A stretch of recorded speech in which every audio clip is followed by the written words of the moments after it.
Are you listening? This ain't no quiet thing. We're screaming out our lungs. Hey, are you listening? Hey, are you there? Hey, are you listening? Or do you just not care?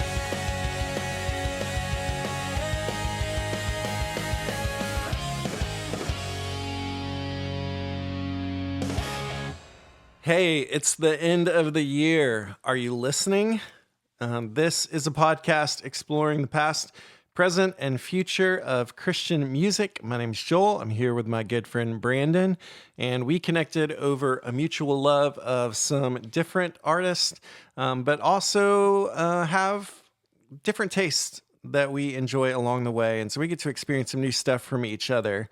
And sometimes we invite some friends along for the ride with that. Brandon, what's going on? I'm doing really good. I was finishing up a cookie before we started recording this. So I was able to eat that cookie real fast, and I feel energized now. You're ready to go. That's wonderful. I'm really thankful. Hey, today's a different kind of episode for us. Why don't you tell us a little bit about what we're going to do today? Yeah, today it's super exciting for me.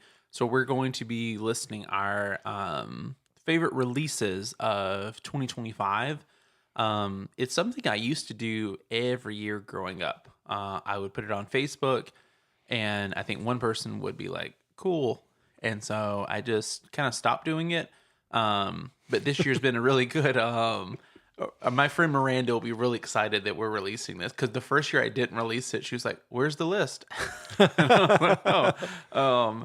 But yeah, so this year was a really good reason to jump back into it, and I'm really excited because you go into every year excited about maybe like one or two releases, and it's just it's sometimes it's so easy to forget just how much stuff is out there.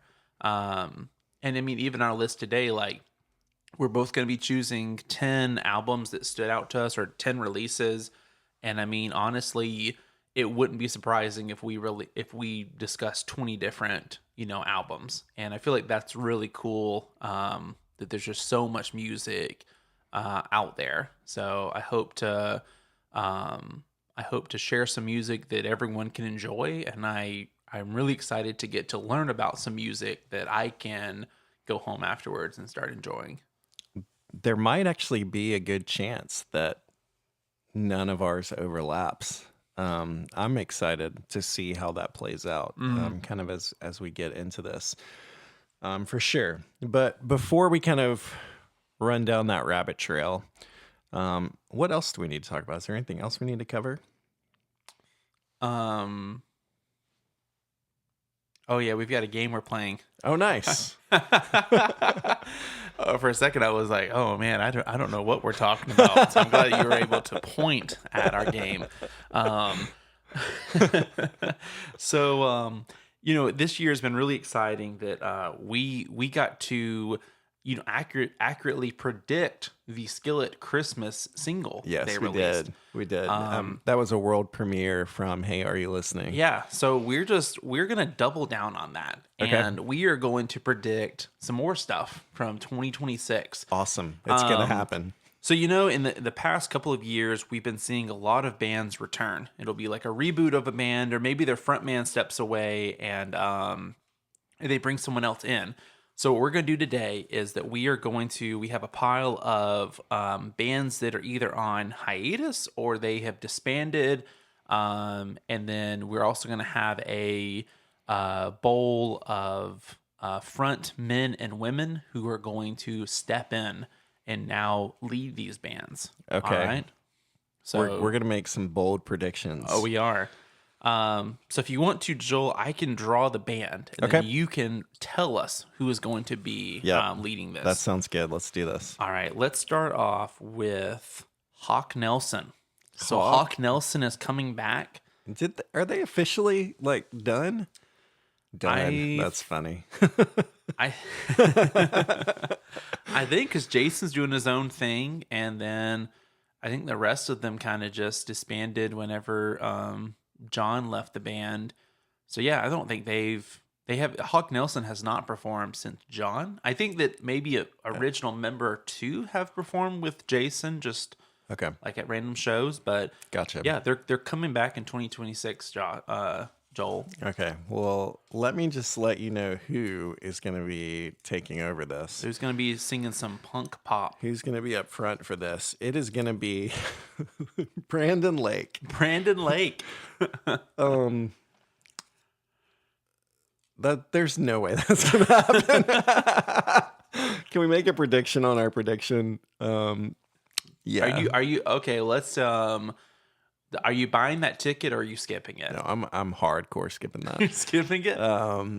Plus, it wouldn't financially make sense for Brandon Lake, who's at the top of his game as a solo artist, to join a band that has been successful, but nowhere to the degree that he is as a solo artist. Do you think that you're going to see more of a Brandon Lake, so it's Hawk Nelson going full kind of worship mode? Or, I mean, are we going to see Brandon Lake branch out and go into pop punk? Yeah. I don't know. Brandon Lake is on this swing right now into like the mainstream, and I don't know that Hawk Nelson is the avenue to get him there, but I guess we'll find out. All right, the next band is Me Without You. So a few years ago, they're kind of like, they haven't disbanded. They're just Right. kind of on hiatus right now. People are clamoring for them to come back for a reunion show. So it looks like instead of a reunion show, we're going to get a full reboot. So Joel, can you tell me, so we're used to, people haven't listened to Me Without You, it's like storytelling, they're screaming, like Me Without You is just, they're their own thing. Post-hardcore. So, yeah, so you're going to have albums that are about like circus train derailing and animals running away. You're going to have stuff that's dealing with questioning faith. Then you're going to have songs that are just like praising Jesus. So a little bit of everything. So who is taking the helm of Me Without You? Well, it's interesting that I get to announce that the new lead singer, Me Without You, I don't know that Me Without You can exist without their current lead singer, but the new lead singer is Jason Dunn, formerly of Hawk Nelson. Man, that could be interesting. Yeah, I guess I don't know. You're a big Jason Dunn fan personally. So what are your thoughts on that one? Man, I think that some of those can be could be pretty good. For some reason I'm thinking of Messes of Men, him singing it. And I feel like Jason always kind of liked that grittier side of it. So yeah, I don't know. I think that concert's going to be interesting because you have a mix of some of like punk's like a Hawk Nelson and some of covers of Hawk. I just don't know what the new Me Without You stuff's going to sound like. Yeah. I'm not sure how well we're doing at this yet, but we'll see how it goes as we keep moving. All right, our next one, Family Force 5. Okay. So they're coming back. I'm excited about this one to All right. see. Because they're all over the place. So with Soul Glow was a lot of dancing, jumping around. When Crouton took the helm, it turned into maybe more of like a pop side of it. So I mean, we could have pop, we could have just screamo. Who's taking the helm of Family Force 5? Brandon, you're going to love this one. If I can pronounce it correctly. Francesca Battistelli. Oh wow, that's certainly interesting. It's an interesting choice for them, for sure. I feel like it might lean them a little more in the pop direction, just musically. When I think of Francesca, I think of like piano. Right. So I almost think of like piano covers of like Love Addict and Country Gentleman, and I don't know. Yeah. Pretty. This has been a fun experiment so far. It has. Oh, it looks like the next band returning in 2026, DC Talk. Oh my! So we're gonna need 3 names out of there, Joel. 3? Yeah. So we're gonna need. I mean, DC Talk was you had your 3 front men. So Can there we're gonna not be need- any original members?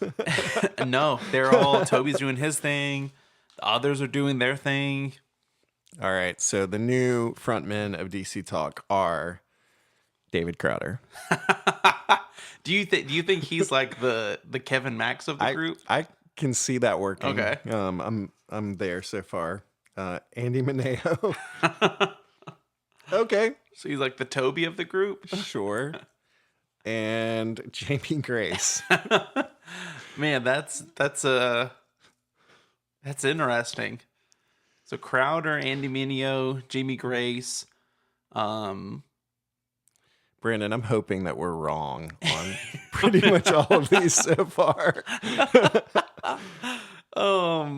This will make you happier, Joel. What about Audio Adrenaline? Okay. So they're gonna be rebooted for about the Again. 7th time. Oh my goodness. Okay. I thought about putting Kevin Max in that ball just for this one, that but would have been fitting. We've got John Van Dusen, who's going to be leading Audio Adrenaline. And honestly, if there's anybody that's up to the task, I feel like it's JVD. so you think this is the first one that you'd buy a ticket to that show? I would. And I Okay. actually think it could work. Yeah. Okay. Yeah. All right. Next one we have All Star United. So no, Joel, I think this is a band you're a little more interested in. So what qualities does this artist need to bring to this band? So All Star United has a real kind of pop rock, like Weezer kind of Okay. vibe. And so there needs to be some good energy, some anthems and all that kind of stuff. And so, we've got Tim Skipper, who's going to be fronting All Star United, and it could totally work.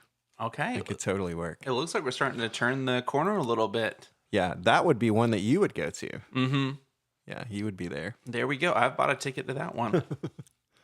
Part of me kind of wants to get a ticket to all of these so far, but I don't know if I'd don't be know if I happy. want to go to all of them. Next one, Cool Hand Luke. It's another one, Joel. What qualities do we expect from this artist? Yeah, so Cool and Luke's kind of ranged from some pretty like screamo to emo to indie rock, almost Coldplay-esque, Radiohead, along the course. And so you definitely need someone who can be emotional in what they're bringing to the table. And we've got Chris Tomlin.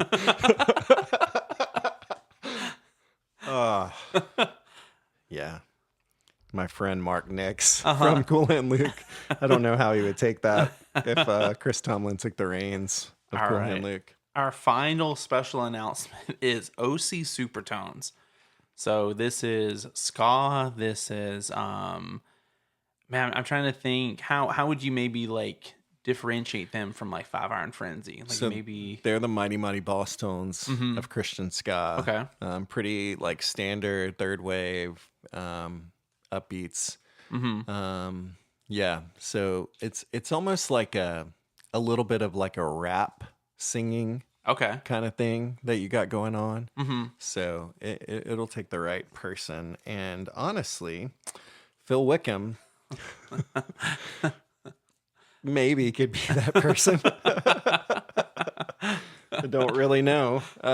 So that would be interesting. I'm just amazed that some of these like high profile solo artists from today are willing to step into some of this these bands that are coming back together. But maybe Yeah. they're bands that they loved growing up and influenced them in a big way, and so they see it as a real like opportunity to bring to light some of the stuff that's impacted them. Man, I'm still thinking about that DC talk. I think I'm out on that one. I would definitely sign up to go see the OG DC Talk, but maybe not. Maybe not what we've got there. Well, before we start talking about our 2025, Brandon, what have you been listening to lately? So I've been listening to honestly working on this has been taking up a ton of my listening time. But one I found myself adding a bunch from for my Christmas playlist this year is I don't know how many people are familiar with like the X series that like BEC Records and like Tooth and Nail did. Yep. So it was like a collection of like, I mean, you had like, I guess it's like kind of this overarching Capital Christian music group. So it's like Tooth and Nail, Solid State, Goatee, Flicker Records, Forefront, In Pop. They did this Christmas album together, and it's really cool. So it has, I'll go through a couple. It's like Jingle Bell Rock, 1,000 Foot Crutch. They've got his favorite Christmas story by Capital Lights, really good Christmas song. And I think my favorite like version of this song ever is "Rocking Around the Christmas Tree" by the James Reunion. Okay. Like, I think it is the like best version of that song that I can think of. So I find myself every year adding like those couple at least to my playlist. Yeah. You also have some fun ones like Feliz Navidad, David Crowder Band, Jars of Clay, FM Static, August Burns Red. So it's a really pretty good mixture of just a little bit of everything on there. So I always really enjoy that. So I've been kind of going back to that one. We probably should have compared the August Burns Red Christmas album to the Stryper Christmas album that we just reviewed, as in two metal Christmas records, and seeing how that panned out. If I remember correctly, I think this one is all just instrumental. They're Carol of the Bells. Okay. And so I remember like playing it and I kept waiting. Yeah. And then I just, I was like, oh, I guess this is just all instrumental. Carol of the Bells fits well with, I feel like, metal. So Yeah. yeah, for me, a few weeks ago we had our friend Ty from Ty Garvey from Joan Zeta on, and he mentioned a record that he had been listening to, "Love Like Raindrops Made of Light," and that's an album by Young Oceans that had just come out, I think, right when we were talking, and so I added that. I've been listening to that.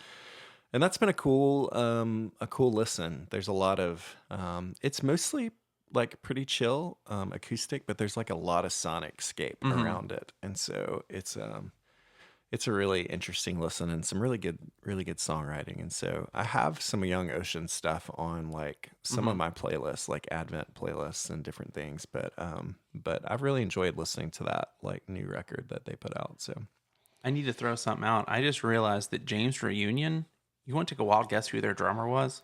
no. Jared Byers. Oh, I feel like I need to reach out and be like, Jared, is that your drums I'm listening to on that one? I don't even know what James Reunion is. It Is was it just like a this- super group? I don't know. On some of those samplers, yeah. they would just pull together random people from different bands and Yeah. get them to record a song. And so I wonder if it was just random people. Well, I feel like there's so much that Jared would just throw out when he was in his interview. Yeah. And I'd be like, can we pause for a second and dive a little more into this?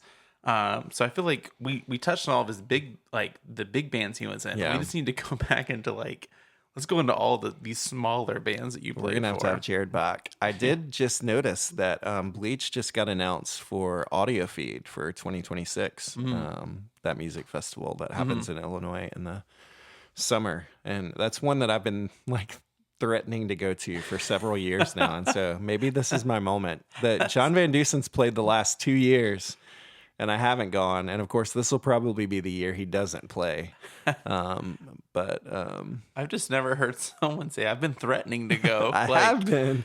Like, do we need to inform the concert that, like, hey, Joel has been threatening for a while, so he might be. My summers are just so busy that it's hard to like add another thing to them. So it hasn't really worked out. I kind of wish it was like in the fall or something instead. But I'd love to go. It's kind of like the new cornerstone, so it'd be fun to check it out. Well, let's dig into our top 10 album discussion for 2025. And Brandon, I would love it if you kind of guide us through this. You had the idea for us to kind of talk through some of these records. So Yeah, so I think it's really cool to dive in, because I think that, like, for both of us, music plays such a big role. Yeah. And I think people listening to this, like, if music is not important to you, you're not going to be listening to a music podcast. So I think it's a great way, like I said earlier, to highlight stuff that has meant a lot to us, and get to share that, but also get to learn of some other stuff we should be checking out. So yeah, I feel like it's cool just to dive in and give a little bit of here's some albums that we felt like, either just sounded great or on a personal level just really like hit us or whatever.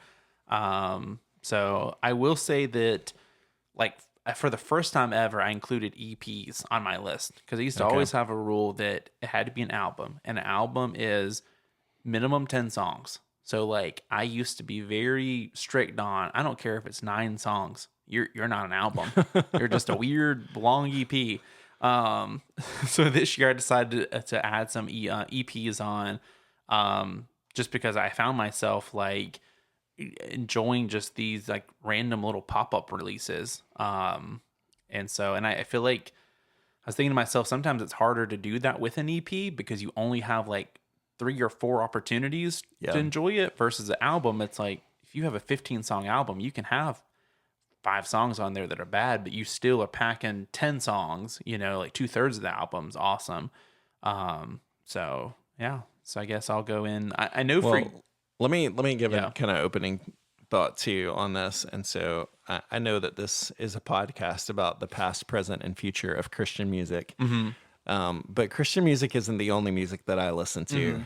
And so when I put together a top 10 list of albums for me over the last year, that includes everything that I listen to. And so I would say, looking into this, probably, let me see.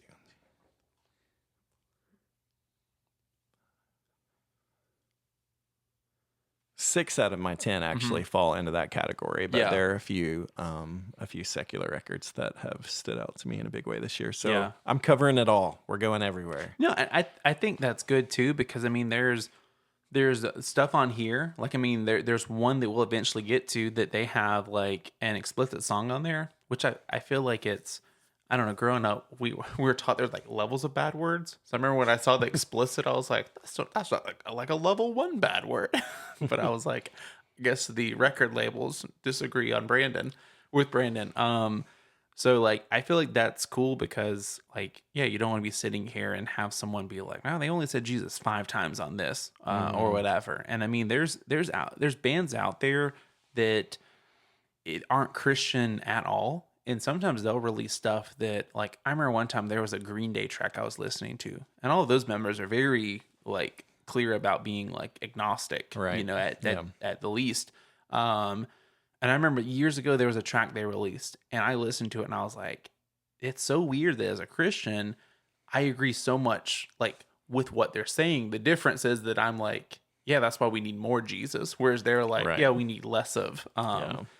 So like I find it interesting that like, sometimes you have bands that have a lot of dropping a lot of Jesus in the lyrics, and there's really not like a ton there. And then you have some bands that like are not Christian at all, but they're releasing stuff that's like, in my opinion, like very good, like for faith, or like ask questions that point someone like towards Jesus. Yeah, so I hear that. Do you want to go first, or you may go first? I'll let you take us. Start this whole thing. Well, first off, I'm going to come out the gates with, we're starting with 10 and counting down, right? Yeah. Okay, cool. It would be kind of boring if it was like, okay, well, here's my top 9. The 10th one just made it here. So number 10 on my list is Mount Zion by Josiah Queen. Okay. So I first heard Josiah via his cover of Jesus Freak.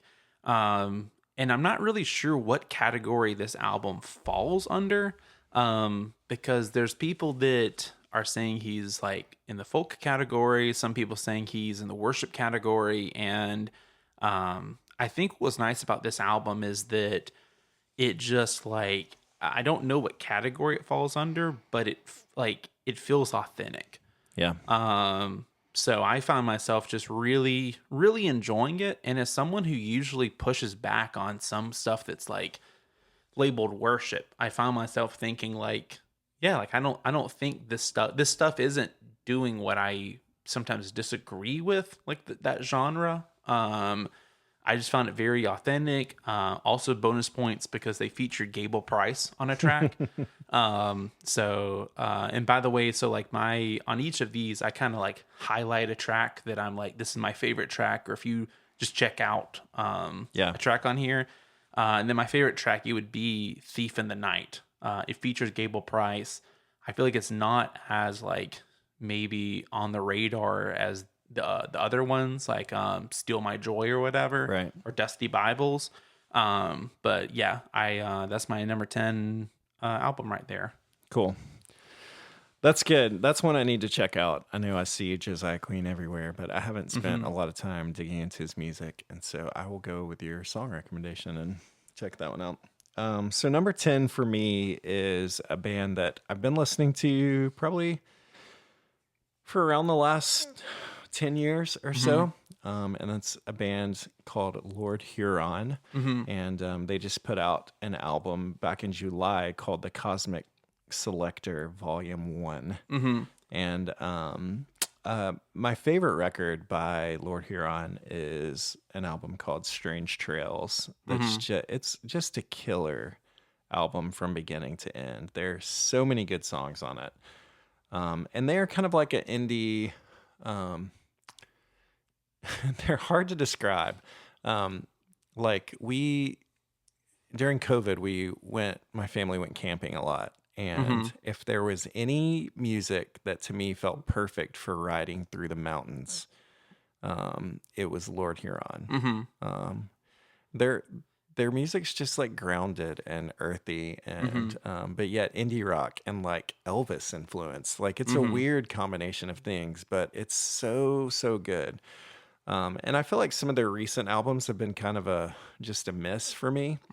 But the Cosmic Selector just kind of brought it back to the forefront for me, and it felt like, yeah, this is who this band is. This is their sound. And so a great place to start to try listening to that album is just starting from the beginning. The first track, Looking Back, I feel like captures their sound and brings it into 2025 in a cool way. But they're a phenomenal band that I highly recommend. So That's cool. They're on my list of whenever I have time to like check out. My best friend Keith, this is like one of his favorite bands. Like they've went and seen him live, I think a couple of times. And what's funny is that Strange Trails album. So I feel like it might be their biggest. I don't know if it's their biggest thing or not, but I think The Night We Met. yeah. So what's funny is that was used as whenever Dale Earnhardt Jr. was retiring. Budweiser put out this ad, basically like the whole like story of Dale Jr.'s like career, and they used that song on there. So like, just imagine like 7-8 years ago or whatever, just like me sitting there like crying as I'm watching this like race car going around and like listening to The Night We Met. And so we used to always have this running joke, me and Keith, that like at the concert they were gonna like have him like drive out this like race car on the stage, and I'm sitting there thinking like, I know that's the Dale Jr. song, and everyone's like, what are you talking about?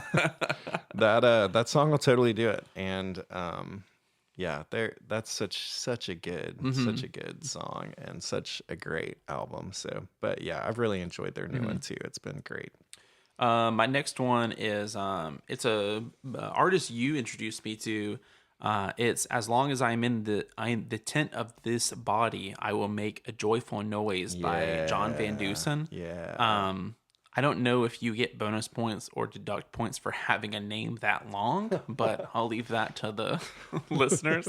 As someone who I guess it goes back to like the Josiah Queen that I feel like a lot of people kind of put some of John Van Dusen stuff into like a worship category, if that's fair.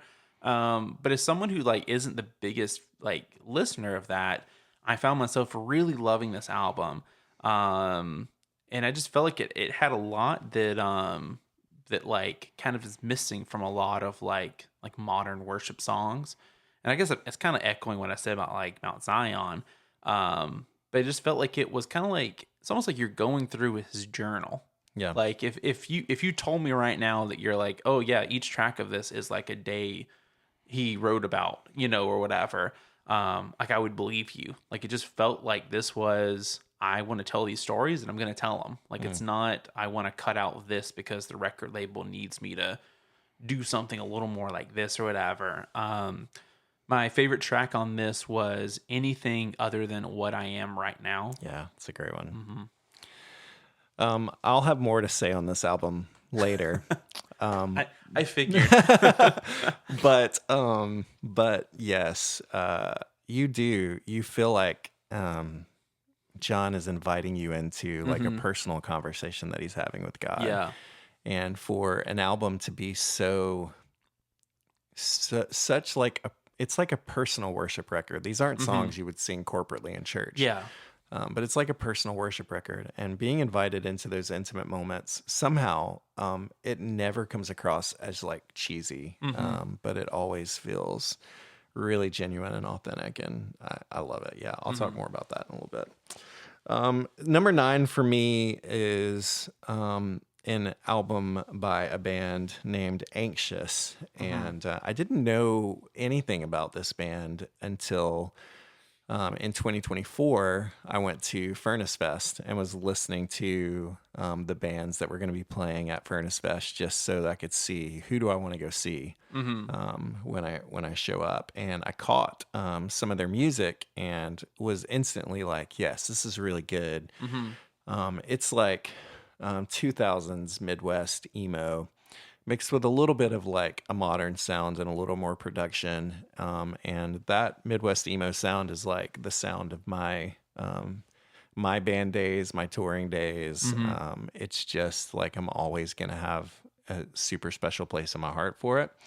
And so to hear like a young band tackle that has been cool. So they put out an album called Bambi in 2025, and it's really good. It's their second record, and they're a super tight band.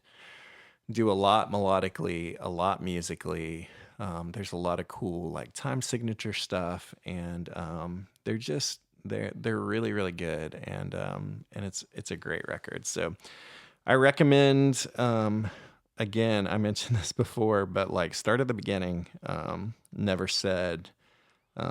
Bambi's theme. There's a song "Counting Sheep" that I think was the first single, and so they're a really really really fun band. So That's really cool.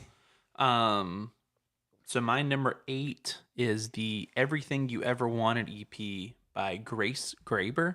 okay, I really hope, I've been like telling people to listen to her music, but I don't know if I've ever heard someone say her name. So I hope it's not like a Graber or something. yeah, But this EP, it took me back to the mid 2000s, and like for all the right reasons. And I feel like Grace, she really captures that sound, and like she does a really amazing job of like putting her own spin on that. So it's like she's blending the present with nostalgia. And I think that's really cool, because I love that genre, like this like 2000s like pop punk or whatever.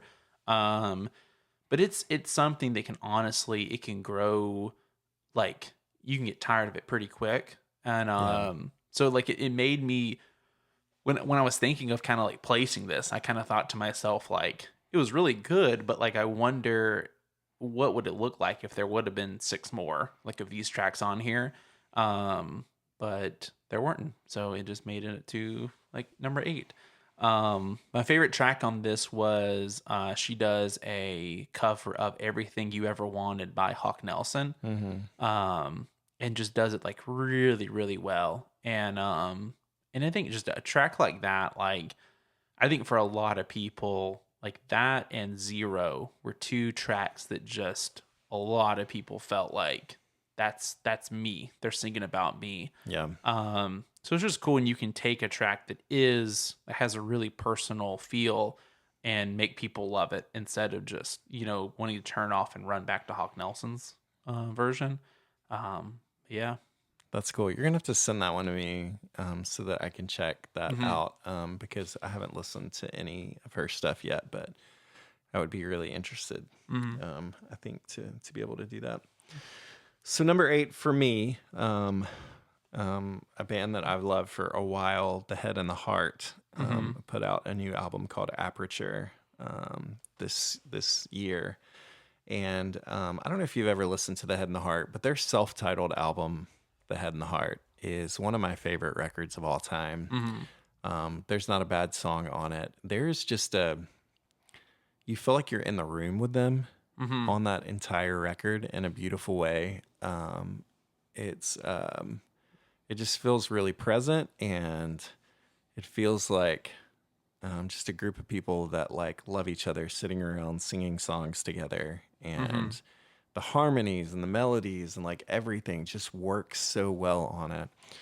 And then they kept releasing albums that were like more full band and more production, and it just like it felt like it was lacking something that was present in the beginning, and it wasn't really working as much. And then when this album Aperture came out this year, I felt like they recaptured some of that original sound on this record, where they're able to boil it down to let's stand on top of the hill in Hollywood with they did this live, like recording with LA in the background, just with the guitar and vocals, and just create something beautiful. And this album just does it really well. And so I highly recommend it, especially if you were a fan of The Head and the Heart or want to check them out. I think it's a good place to start. I love the first track, After the Setting Sun, or Arrow. There's a lot of really great songs on this album, and so it's probably my second favorite album by The Head and the Heart. That's really cool. I feel like it's cool when you have a band that kind of recaptures, because I know there was a release this year that I was so excited for, couldn't wait for it, and some of the like singles leading up to it, I was like, I don't know, I like this, but I don't like this. And when it came out, I just found myself not really... Yeah. Like, if you would have asked me back in March or April, I would have told you, man, that's definitely going to be top 3, like, in my favorite albums. And instead, it ends up not even being on my top 10. Like, it wasn't even considered, like, to make it on there. So I feel like it's cool whenever you have a band that starts going back in that direction instead of, I'll wait till the next one. Yeah, for sure. Yeah, I really, really love that one. It's awesome.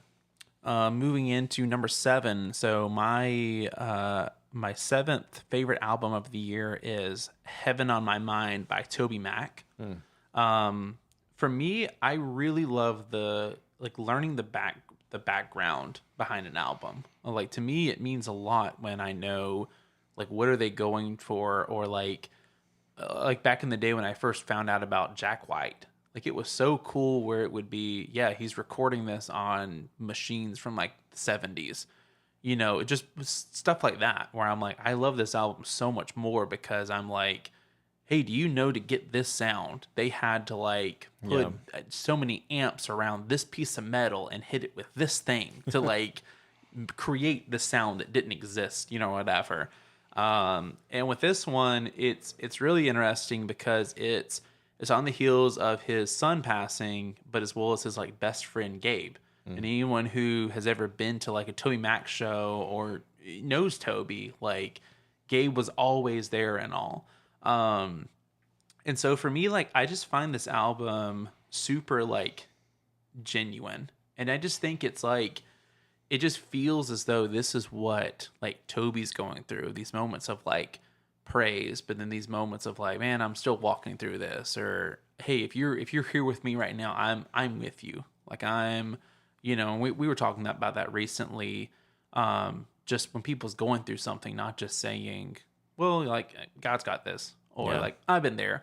But like just being genuine and just being like, hey, like, if you need to talk, I'm here. And I really appreciate that about the album, and just coming from that. And so yeah, and I feel like too, it's just with every with any like Toby album, you're going to get a little bit of everything on there. And I just always appreciate that not every album's going to be the same. And there's some albums that aren't as popular as others because it's him being like, well, this is what's popular right now. And I'm going to make 4 tracks like that. Yeah. And so, yeah, but it was number 7. Favorite track was Rear View. I felt like it was kind of like an older like the Toby Mac that I really started to enjoy. This almost like I guess hip hop esque type thing. That's a little like deeper than like some of the other ones. Yeah, That's cool. I don't think I even knew that Toby put out an album this year. So you need to keep me educated more. I need to. What's going on? So, Whenever they used to come out at Lifeway, they'd be like $5. yeah. I'd buy a couple, and I would just whenever someone was like, "Oh, he's got an album," I'd be like, oh, "Here it is." I love that. My track or album number 7 is the album Anything at All by Denison Whitmer. I don't know if you've ever really listened to Denison Whitmer, but he was a late 90s, early 2000s like singer-songwriter. Kind of from the world of like Sufjan and that category. But I think I want to say originally on like BEC. But he has like kind of a 70s folk sound. And I love his voice and his melodies. And so I think for a guy like him to come in 2025 and release an album like this is pretty astounding to me. Because in a lot of ways, I think it's some of his best songwriting that he's ever done. And in fact, the first song on the album is called Focus Ring, and the whole record, I think, is produced by Sufjan. But Focus Ring is 2 minutes and 28 seconds. It's a short song, but I honestly think it's a masterpiece in songwriting. And I think it's probably my song of the year for 2025. That's really cool. My favorite song that's come out. And it's one of the best songs that I've ever heard, just to be honest. And I highly recommend everybody go check it out. It's a perfect song, and it starts off a great album by Denison Whitmer. And so that's number 7 for me. Yeah, That's really cool. Number 6 for me is Breach by 21 Pilots. I feel like I get labeled as a huge 21 Pilots fan, but honestly, their stuff can be very hit or miss. Like even Blurry Face, I bought that album and liked a couple of tracks, but it wasn't probably a year into having it that I actually sat down and really started to appreciate what that album was. Yeah. And I feel like Breach was kind of the same way. Where it came out, I listened a little bit of it and just like kind of didn't get around to it, but with the list coming up, it kind of motivated to jump into it. But I really appreciated what they did on this album, and I think as a whole, like not every track always like is a hit for me, but I appreciate that they're always stretching creatively. And I think even in this one, like there's stuff where it'd be so easy just to kind of do like a Blurry Face Part 2, or like I think Skeleton Icy was their last one before this one. Yeah. Like it'd be so easy to do that, but I think they're always kind of stretching. And so yeah, for me this one, it falls in number 6. Favorite track was Drum Show. So I really enjoyed it. Cool. My number 6 is the new album from Tyson Motsenbacher, Modern Worries. And I've loved everything that Tyson has put out as an artist. Been a big fan of all that, and he put out this record this year. It's an interesting album in a lot of ways. It's got a theme, like it's called Modern Worries, and so the theme of the album is like, what are things that we should be concerned or worried about in the modern world that we live in today? And so a lot of it is about the internet and how the internet's dangerous. But he has a song in there called "I Don't Want to Be on the Internet Anymore." And so it's interesting. But there's also like what's sort of like an audiobook in the middle of the album, 2 tracks called Nathan 1 and Nathan 2 about the dangers of the internet. But it's like a Dr. Seuss book, taking the internet and putting it down in a kid's story about how dangerous it is. It's really weird. But outside of the weirdness of that, like the album works really well. So like songs like I Will and Minor Love, and he has there's a great track later in the album called I'm Doing My Best. It's just about his struggles with like Christianity in a modern world. And so he just says, Jesus, I'm doing my best. I'm trying. I want to keep believing. I want to keep following, but we've got some struggles. And so it's been a really good record. I've enjoyed spending time with it this year. Number 5 on my list, so we're moving into the top 5, is Music on the Shelf by the Rocky Valentines. This album, it felt like a time machine. Like it's really nostalgic. Yeah. And the way I see it is, so Charles Martin, he's the son of Jason Martin from Starflyer 59, for those who don't know. I feel like he follows in his dad's footsteps, but he also blazes his own trail. Yeah. And I really love that about this album, is that you could hear oh man, this feels like it is associated with Starflight 59, but it's not just let me go grab some songs my dad hasn't recorded and put it out there. And I really appreciate that. 'Cause Starflyer, like I've known people that they'll pick up, and I very much disagree with this, as I know you do, but they'll be like, well, if you've heard one of their songs, you've heard them all. Oh yeah. And I think to a certain degree, if you don't know the band, I can see how you kind of think this one sounds like this one or whatever, but I think that he just does a good job of that. This album, you're still enjoying it come the end. You're not waiting for it to get over. My favorite track on here is a track called The Clock Says It's Noon. Yeah, this one I think falls in an honorable mention category for me. It's probably my number 11. It didn't quite make the list, but it's a great album, and I've enjoyed it this year and spent a decent amount of time with it too. And so I wanted it to be on there, but I just couldn't make it. Just couldn't make it happen. But I really do enjoy that record by the Rocky Valentines as well. Yeah, it's really good. So my number 5 for me is a live album, A Liturgy, A Legacy, and the Songs of Rich Mullins by Andrew Peterson and friends. And so I've talked about this on the podcast before, but a few years ago, Andrew Peterson decided to do a whole concert kind of in 2 parts of Rich Mullins music. The first part is just some of his favorite Rich Mullins songs. And then the second half is basically a kind of note for note cover of A Liturgy, A Legacy, and Ragamuffin Band by Rich Mullins. And man, I have just loved going back and listening to this and hearing there's different voices on here, not just Andrew Peterson. Lee Nash from Sixpence sings on this. And it's really well done and really well produced. And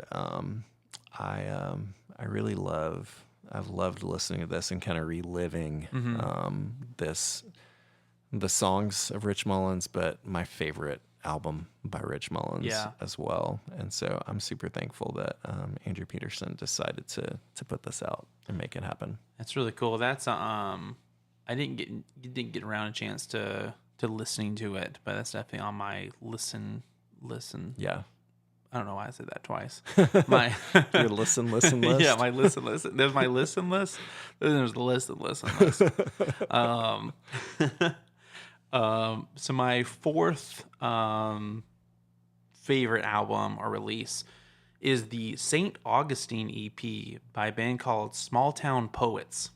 Oh, here we are. We are in the EPs. Yeah. And Small Town Poets appears. Oh, my goodness. Yeah. I had never heard of this band before. And so, like, I always like I follow a lot of Jesus Freak Hideout. Yeah. Just kind of keeping up releases, and this was one that popped up, and I was just trying to listen to as many albums as I could reasonably, because I'm always afraid that I'm gonna miss something, Right. and love it.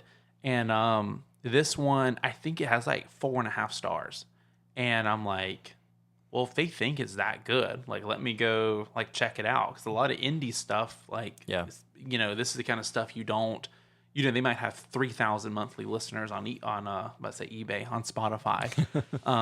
But yeah, this album, it has such an 80s vibe, which it had me really confused why I was loving it so much. Because usually that kind of stuff, it's just kind of like a eye roll almost for me. But it's such a fun listen. Like, it was just so catchy. And like the lyrics were so good.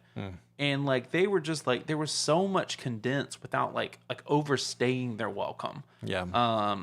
And this is another one that I think, like, if it would have been a whole album, I don't know how I feel, but I think that I believe it was 6 tracks, like, it just had all of that. Like, it was fun. It had more serious stuff. It had one, it's called like Florida Man, so it's about like basically like just talking about like the legacy or legend of like the Florida Man and all. Yeah.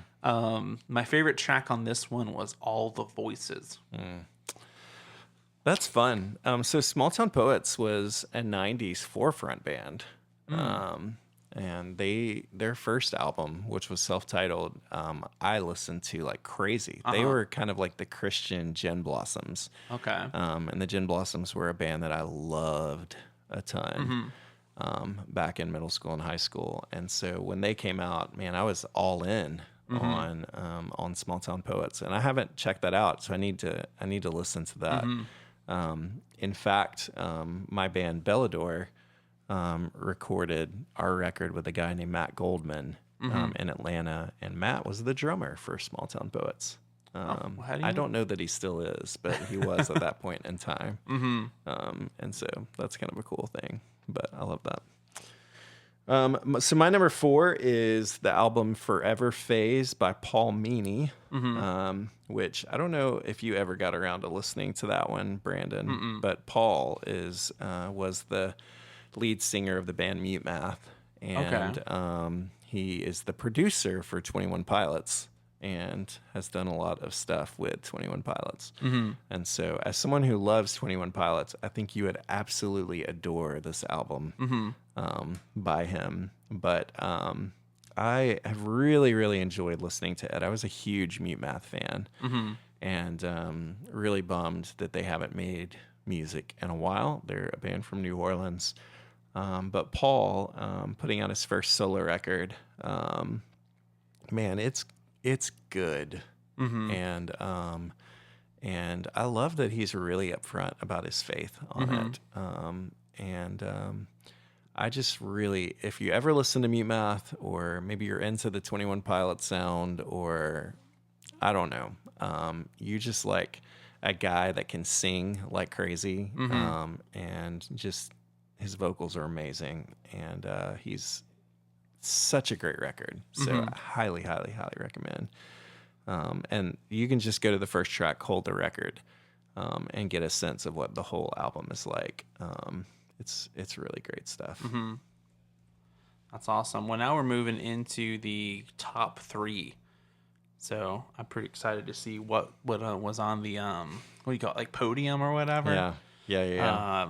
So I'm pretty excited to see. So first off, it is kind of like Small Town Poets. It's a band I'd never heard of, but saw they were highlighted on Jesus Freak Hideout, and I saw them pop up on Velvet Blue, which I think this makes Rocky Valentine's. I think they're on Velvet Blue too. Yeah, they are. Yeah. So this one is This World Ain't Mine to Change by Fepeste. This album, it's just so simple. Like, it feels like this guy I picture them being in an old house and Jason Martin just bringing like a tape recorder, like recording it. But it's just like, it's so like like raw, like both musically and lyrically. Like Yeah. it just feels like it's so unrehearsed, but like in all the right ways. Like it just feels like this was all just one take, and it's just a guy like having a bunch of like scattered pages or whatever, picking up Yeah. and singing them. But it's just so it's just so cool. And like with something that's so simple, like you're always afraid that you're gonna like lose something with time. And this was one that I loved, and I was almost afraid to go back and listen because I'm like, is it gonna drop down or be like this is you listen to it once and you're over. But I feel like it still holds up. Like I feel like the songs I felt catchy was still held up. I think the lyrics that I still felt like hitting me still hit me whenever I listened to it. My favorite track was Be Forgotten, and I'm pretty sure it's the opener on the album. But it's just this like group vocals and just this very like short little minute and a half, maybe 2 minute track. But yeah, I love that album. I remember you mentioning them before, and I still haven't checked them out, and so I've got to go do that. I've got to go do that. What makes you feel better, Joel? There's been about 7 artists so far that's been like, hey, have you checked those ones out yet? I was like, oh, they're on the listen list. The listen list. Yeah, that's a good list. All right. So my track 3 would be no surprise, or album 3 would be no surprise to people that know me. My favorite band of the last 20 years is the band Wilco. I've loved every album pretty much that they've put out pretty much. And such a soundtrack to my like last, even more, 25 years probably. And so their lead singer, Jeff Tweedy, just put out a solo record. He's put out a few, but his newest one is called Twilight Override. And it is a triple album.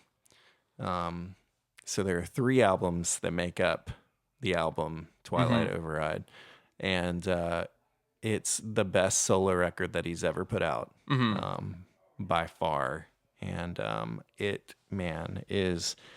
it's just a masterclass in songwriting and creativity. And the band that he put together to record this and tour this is made up of his 2 sons and some of their friends. And so it's cool. It's a real family affair, and really, really creative and wild in a lot of ways. And so I love a bunch of songs on it. But one of my favorites that's just kind of a jam song is the start of disc 3. It's called Lou Reed Was My Babysitter. And it's a great song. Great album. So I'm always here for Jeff Tweedy and Wilco. So moving into my top 2, this one, I felt like these 2 from like the very start, like I knew they were going to be like 1 or 2, just the more I listened. Like they separated themselves, and I feel like honestly, depending on the day, they might be like switched. And so, but for today, this is the order they're in. So my number 2 favorite release of this year is 77 Part 1 by Colony House. Yeah. Until this year, I had no idea who Colony House was. It wasn't until July that we happened to be, our church took some of our kids to summer camp, and they're having like their field day or whatever. And on their playlist, they start playing Would You Could You by Colony House. And I was like, that's a pretty catchy song. So like I type it in, and I'm like, Colony House. I've heard of that. I've heard that name before. Yeah. And it just started this this road of going down and just like loving the band. And so they released 77 Part 1, and from my understanding, this release is a little divisive among Colony House fans. But like I loved it. It's a mix of like this super fun stuff, but also just like a super serious side. Yeah. And like I love that, because I feel like growing up, like I love bands that could do both. Like life isn't all like sunshine and all, but it's also not all rain. So it's like I don't want to listen to a band that's all depressing or whatever. But yeah, I feel like the mood also changes before it kind of overstays. So before it starts getting labeled as this is too lighthearted or cheesy, like you'll have like a shift. So I really appreciated them. And also I got to see them live. And I think what was so cool was that all of the songs from this that they played live translated well. Yeah. And there are so many times that I'll love a song and I hear it live and I go, ooh, that's I don't care for that. So I feel like that's just bonus points. My favorite track was the opener, Telephone Pole. And I think for me, that's probably my like track of the year. Like I think that it just stands out as just a song that I've listened to it so many times and it still like hits me every time I listen to it. Yeah, that's cool. I don't know how you missed Silhouettes back in the day. It was a massive song. I was too busy listening to Toby Mac. I guess so. Yeah, Colony House is a great band. I haven't checked out the new one yet, but I'll do that for sure. So my number 2 is one that you've already mentioned. As long as I am in the tent of this body, I will make a joyful noise. Part 1 by John Van Dusen. I'm hoping that Part 2 is coming out in 2026. Man, this album, holy cow, 18 songs on a Part 1 album. And it is, I've loved everything that John has put out as a solo artist, but honestly, even before with his previous band, The Lonely Forest. This record, there was a lot to it, and it goes a lot of different places sonically. And he's made worship records like this before, like personal worship records like this before.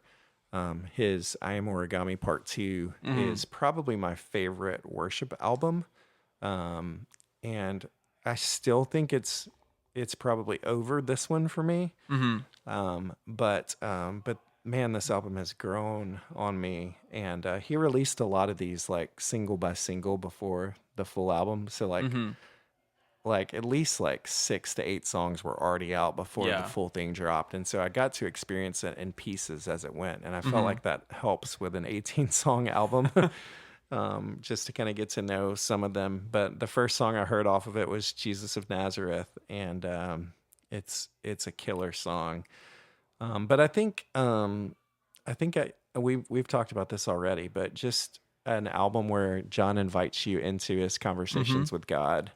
And there's just a lot of substance there and a lot of scripture there. And it's such a great album. I think some highlights for me are, track number 4, The Red Sea Within Me. And if you listen to my Apple Music replay, it would tell you that my song of the year is Close Enough, off of this album. And so I love this record. It's really fantastic. It's really interesting because I feel like for both of us, I feel like this whole year of like it's kind of been the year of like Colony House for Gable Price and Friends, and so I feel like just a spoiler, so Colony House is second, and like Gable Price and Friends, they just had a bunch of singles this year.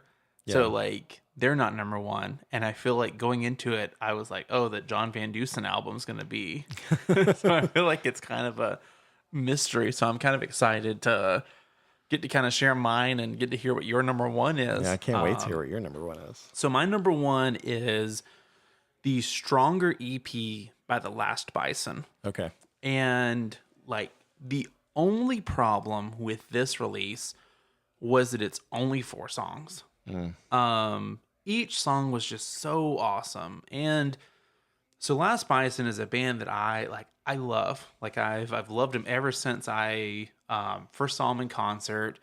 But like the double-edged sword of that is that the expectations are so high. And like I said, there's like another band that I had huge expectations for, and I feel like it kind of fell flat because I was expecting this album to be this amazing thing, and it wasn't. So whenever they release this, it's like, man, like they've done so much over the years. So it's like I don't know what sound I'm gonna get with The Last Bison. But like they're a band that they, like I said, they've evolved over time. And it's just awesome when a band can take like the heart and they can bring that to each direction they go on. Yeah. And I feel like that's what like The Last Bison did with this, is that that's something that has been like present with every release, is just this like heart of it. So I just like it. It's a 4-song EP, but as I was looking through, I'm like, there's no other release other than 77 Part 1 that I felt like I found myself like listening to as much, or as being like just as like hit like as hard by my favorite track on it it's the last track, and it's The Outside. So like I think that one's short enough that I could have been like the easy route and just said, well, it's only 4, so my favorite track is all 4, but I think that one's just a little edges out the other 3 on the EP. That's cool. I know you've been talking about them for a while, and it's another band that I still haven't really checked out yet. And so I think since they're definitely in your number 1, I owe them some listening time. So yeah, so my number 1 is definitely my number 1 listened to album of the year too. It hit that way in my Apple Music replay, and that is the album Jesus by John Guerra. And I haven't had an album, I think, impact me like this album has in a while. It's been the soundtrack to a lot of my life this year, good times and bad times. And it's just an album that kind of grounds me and reminds me of what is important. And it's an album that's all about Jesus. And whether they're songs that are based on things that Jesus said or songs about Jesus, it's called Jesus for a reason, because it's an album just kind of, again, sort of a personal, even more than a personal worship record. It is that, but it's also just like theological, because most of this album is just scripture.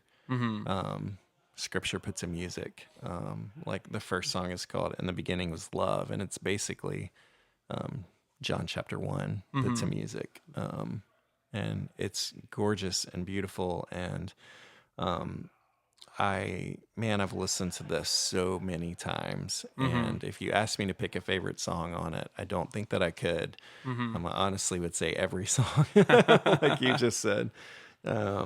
I really like track number 4, I See the Birds. But I honestly really like every song on this album. Love Your Enemies. There's just so much good on this album. And I can't speak enough about it, and I can't encourage people enough in it. I think this album is like the Keith Green and the Rich Mullins of today. John Guerra is doing that level of songwriting, and it's just incredible, and everybody needs to go and spend a lot of time listening to it. It's 100% my number 1 album of the year. I feel like that's really cool, because just looking them up, like I see that it was released in like the beginning of April. Yeah. And I think it's just always cool when you have something, because I mean, like, I know for me, they didn't release something, but like Gable Price and Friends, that's kind of when I started listening to them. And like, I kind of can see where you're coming from with this one, where it's like, you listen to it and it's like, you're like, man, this is cool. But as you're going through your year, you're like picking up more of like, oh man, this, like it's meaning more and more, instead of okay, let me put this aside and go listen to whatever. So to me, that's just, it's cool, because it's easy to be like, this album came out in September and I still love it. But like, it's harder when it's like, I've had this almost for a year and I still like love it. Yeah, I think I said in a conversation when it came out, when we were talking early on, that like, this is my album of the year so far. And nothing's ever pushed it. And if there was anything that was going to do that, it would be a John Van Dusen record. And so John came close, but yeah, this record I love. So, but I think that's really cool. I feel like it's just cool getting to listen to them. And I know for me too, like I always thought it was cool. I keep mentioning Jesus Freak Hideout, but like they always do their year end. But what I always appreciated was that they do like whole staff. So it's like 6 or 7 different people's list. And I feel like it's just cool because as a kid, like last year, I thought it was really, as a kid last year when I was 32 years old. But like whenever they would mention like Neon Horse, I'm like, man, that's so cool that there's someone out there recognizing it. And even, you know, I don't know all the numbers on your list, but I mean, like there's some artists that are on my list that I honestly looking back, like, I think Fepeste might be like 2,000 or 3,000 listens a month on Spotify. So, I mean, you have these bands like a Toby Mac that's, you know, or 21 Pilots who were north of 1 million listens a month. Do you have these smaller bands that like they're, you know, Last Bison's not going to be selling out Madison Square Garden or something, right? But it's like they're still putting out stuff that's like from their heart or whatever. Yeah, I love that. So that's it. That's our top 10 albums of the year. It's been fun to kind of look back, and it makes me excited for 2026 to think about what's to come, that there could be albums like this that kind of step in and impact our lives as much as these have this year. I feel like this has been a year of a few like really standout albums for me. But I feel like the breadth of it hasn't been as much. Like a lot of my favorite artists haven't put out a lot this year. And so, and I feel like 2026 might be an album where we get like a little bit more breadth, but maybe not as much for me, like depth of like really loving a few records. So we'll have to see how it pans out. Well, let's kind of finish up our discussion talking about our lyric of the week.